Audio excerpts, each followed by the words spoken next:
Live from the world's capital markets, here are the latest financial headlines brought to you by News Factory. Hello and welcome to Monday's Daily Financial Review. Here's what's making the headlines in the markets today.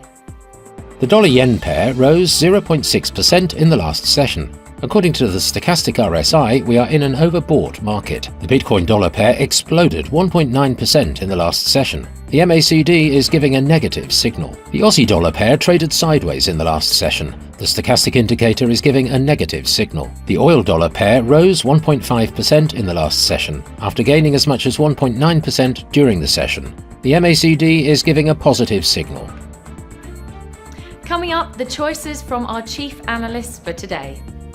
Gold prices fell on Friday after bullion hit a more than 5-week high in the previous session, and as the US dollar gained. But prices were on track for a weekly rise on expectations of a Federal Reserve rate cut next week. China's economy is expected to grow by about 5% this year, the deputy director of the country's Central Financial and Economic Affairs Commission said.